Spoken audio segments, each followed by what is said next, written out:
Si tu devais classer ces personnes instinctivement, de la personne qui danse le mieux à celle qui danse le moins bien, ou de la personne la plus studieuse à celle qui l'est le moins, comment tu répondrais et surtout, tu te baserais sur quoi pour faire ton classement? Si je pose la question, c'est parce que dans l'expérience d'aujourd'hui, on va vérifier si en 2023, on a encore des préjugés.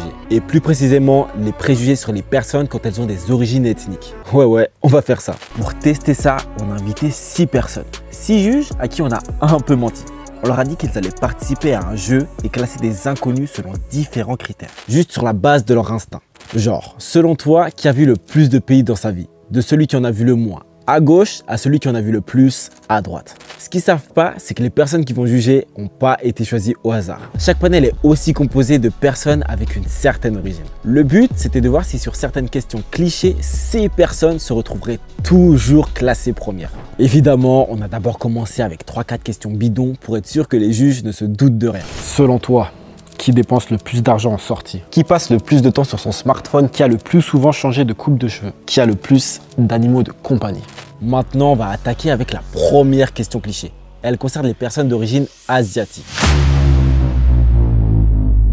Selon toi, qui avait les meilleures notes à l'école et qui était le pire élève? Je dirais que celui qui a le moins réussi à l'école, je vais au faciès, désolé.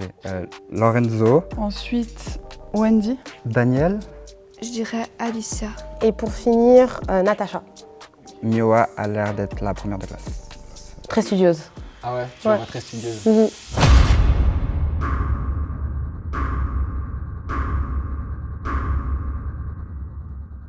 Tu es sûr de ton classement? Non, pas du tout. Jamais. Tiger en 2?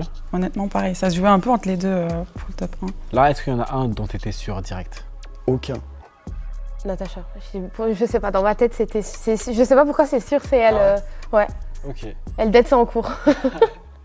Et c'est au feeling que tu as fait ça ou c'est... Ouais, au feeling. Okay. Clairement, sur cette question, les juges mettent presque tout le temps les personnes asiatiques en haut du classement.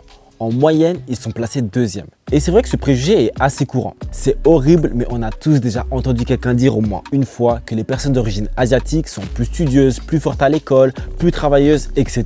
Et en faisant quelques recherches, on peut se dire que ça vient de la mentalité de beaucoup de pays en Asie, où l'éducation, l'école ou le travail sont grave valorisés. Et c'est même l'un des éléments les plus importants pour réussir socialement. Aussi, on retrouve souvent dans les médias des images de systèmes scolaires hyper exigeants et méga compétitifs. Bref, tout ça renforce le préjugé qui dit que toutes les personnes d'origine asiatique sont fortes à l'école.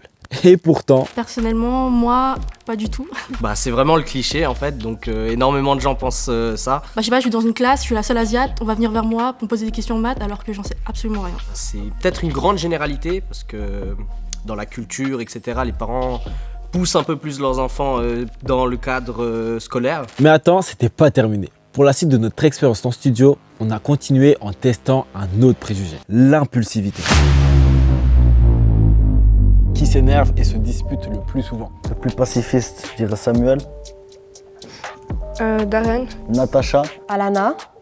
Ensuite, Daniel. Youssef. Darling et Youssef. Et celle qui se dispute le plus, Amira. Ok. Et celle qui s'énerverait le plus, je dirais Amira.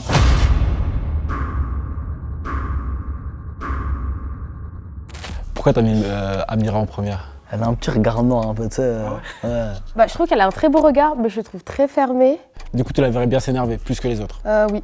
Ça se voit, les 3 derniers, c'est les plus calmes et les plus agressifs. Ah ouais? Ouais, des petits nerveux un peu. Ah ouais?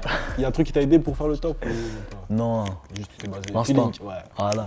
Ce préjugé, il a des racines historiques, mais aussi des explications sociétales. Oui, je sais, dit comme ça fait tout de suite Jamy de C'est pas sorcier. Mais laissez-moi vous expliquer. Oui, il y a forcément l'histoire du Moyen-Orient avec des longues périodes de conflits et de tensions dans la région, mais il y a aussi les médias occidentaux qui ont joué un gros rôle dans la propagation de ce préjugé. Oui, je vais dire les termes. On a tous déjà vu dans un film, une série ou une émission sur CNews, des rebeux caricaturés représentés comme des personnes impulsives, colériques ou bagarreuses. Et dans les blockbusters américains, c'est pareil. C'est souvent les méchants, ils sont très rarement calmes et tolérants. Résultat pour notre expérience, sur cette question, tous les juges ont placé Amira en première position.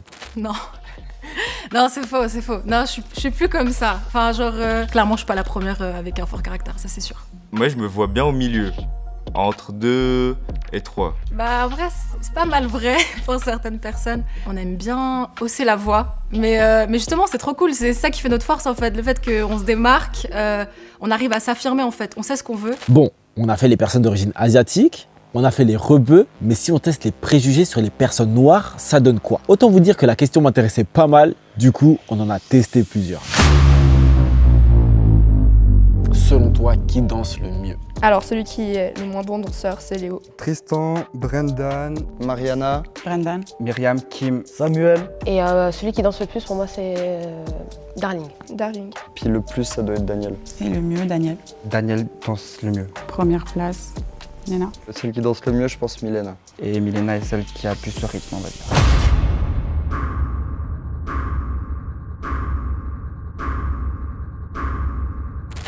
Pourquoi Darling en premier? Je sais pas, enfin, je me dis, les Renoirs, vous dansez bien, enfin. Les Africains, on danse bien. On a le mouvement de hanche, tout ça là. Désolée, c'est un peu un cliché, mais c'est souvent vrai. Le rythme dans la peau, j'ai de la famille mauricienne, ils font que de danser. C'est l'instinct, c'est peut-être aussi les clichés éventuellement et tout, mais encore une fois, peut-être je me trompe. Bon, celui-ci, je m'y attendais. Il y a très souvent le préjugé comme quoi les personnes noires sont très douées en danse. Alors qu'en vrai, je vous jure...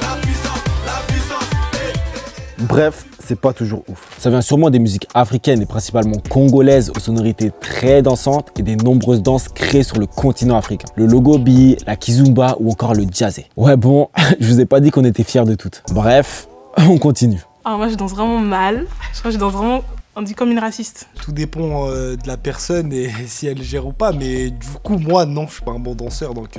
C'est vrai que c'est un cliché. Je crois que c'est culturel aussi, il y a pas mal de musique dansante en Afrique donc... Je pense que c'est un peu un lien, c'est un raccourci rapide certes, mais ça vient peut-être de là aussi. Selon toi, qui a pratiqué le plus d'années de sport? Je dirais Robin. Tiger. Darren. Et la personne qui pratiquerait le plus de sport, je dirais Darling. Et Darling en dernier. Et Darling.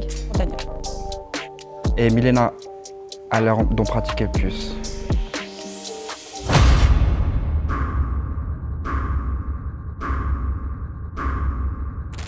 Je sais pas, je trouve qu'ils ont une tête à faire du sport en fait. Ok. Parce que c'est un art. Une morphologie, ça veut rien dire. Du coup, je veux pas non plus me baser que sur ça, mais encore une fois, à l'instinct, bah, c'est ce qui me vient à la tête, okay. On va dire. Donc Milena directement à l'instinct, première. Ouais.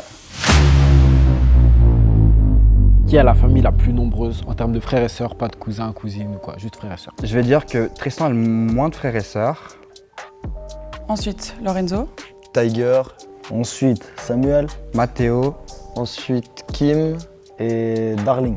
Et Tiger et Daniel. Et puis Daniel, je pense que c'est celui qu'on a le plus. Et le plus, Daniel. Wendy, et puis je pense Milena qui a le plus. Wendy et Milena, c'est celle qu'on a le plus.